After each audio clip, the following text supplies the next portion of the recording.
Welcome back, everybody. We're discussing the attacks on women around Germany in New Year's Eve a few days, a couple weeks ago. Got to put a button on it, I guess, because really, one of the things that I found concerning about this story is that the same people who are going at, saying we need to protect our women have been making arguments against women for years. We don't need to have legislation to address pay inequality because women are fine. We don't need to have extra laws protecting women because women are fine. We've got this thing licked. Oh, I guess we don't. We got to it. So are women? So German politics, and you could even bring this back to the United States. So, I mean, what's the right course here? I mean, do we care about women or not? You know what I'm saying? You just can't pick and choose. Now that we have these folks, now that we've got them to argue about, that's not how it works. That's not how you run a society.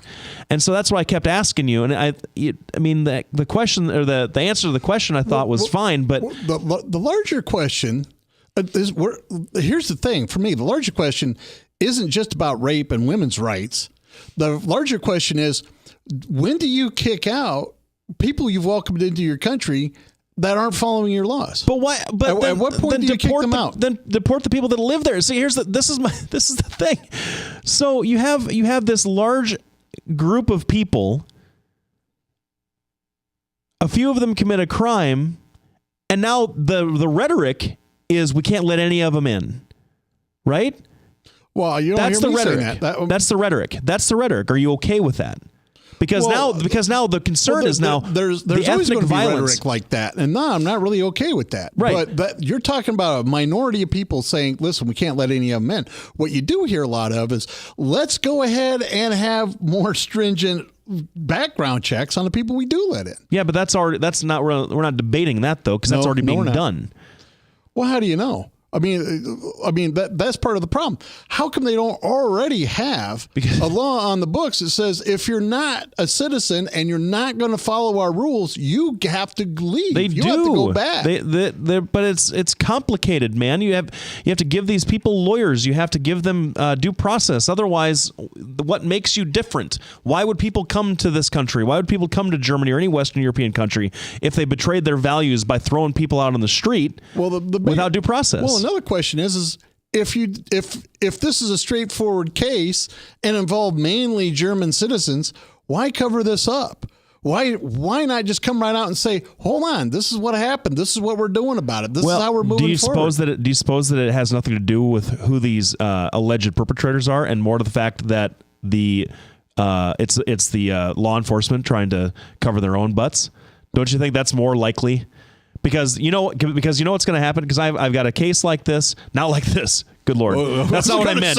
That's not what I meant. That's not what I meant. I'm sorry, I misspoke there. But no, I've got a case where I'm about to get, if justice prevails, charge dismissed on a guy because he was misidentified by a detective of the Des Moines Police Department. You don't think that the county attorney, that the Des Moines Police, that everybody associated with this in law enforcement isn't going to support each other, even though I have evidence that they're wrong, which I'm going to present, and if I have to take it in front of a judge or in front of a jury at a trial and wave that in everybody's faces, which is my job, obviously, but do you think they're going to even be convinced even then? No, law enforcement protects its own. And when the city absolutely has some blame here, and the law enforcement absolutely has some blame here. If they covered anything up, they said, oh man, you know what? We were concerned there would be a problem and we ignored it. That, if there's any kind of cover up, that's what it has to do with. Because they're going to be just as concerned about roaming bands of white guys doing it as they are about these immigrants. But if they were white skinheads running around, you don't think that would have made front page paper the moment? They would have been ostracized. Oh, look at that. Those guys are bad. Those guys are evil. That's exactly what would have happened. But those guys are bad. Those guys are evil. They are bad. They are evil. But the problem is, but they would be pointing at anybody with a shaved head. Also, and that's a different thing in Germany too.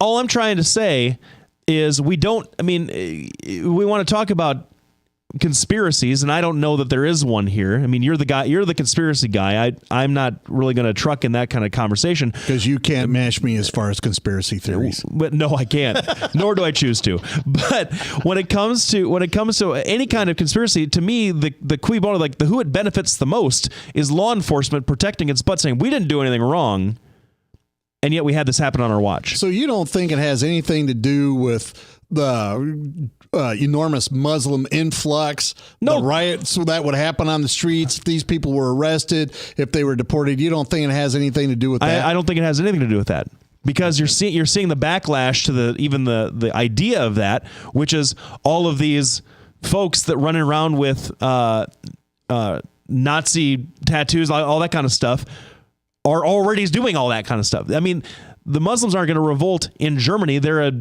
a minority of a population that doesn't really like them very much. Yeah. They're vulnerable. That's what I'm trying to say. Yes, absolutely. Okay. Well, I happen to think. Go. What were you going to say? Oh, I was going to move on to the next thing, but we're gonna finish out this segment. I'm gonna take the last word on this. It really doesn't matter what group is immigrating. It really doesn't. Every country has its own culture.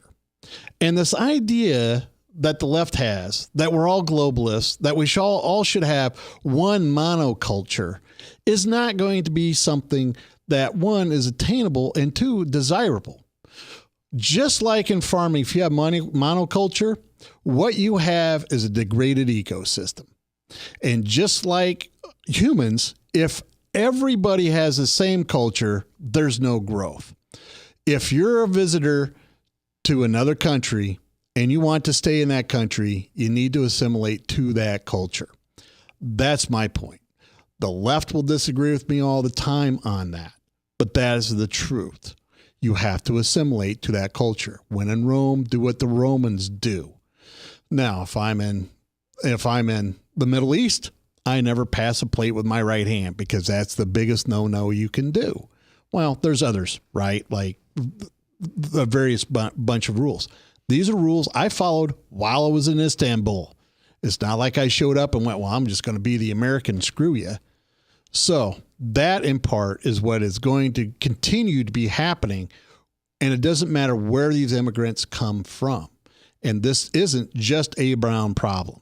It is a problem the rest of the world is going to have to try to come to grips with.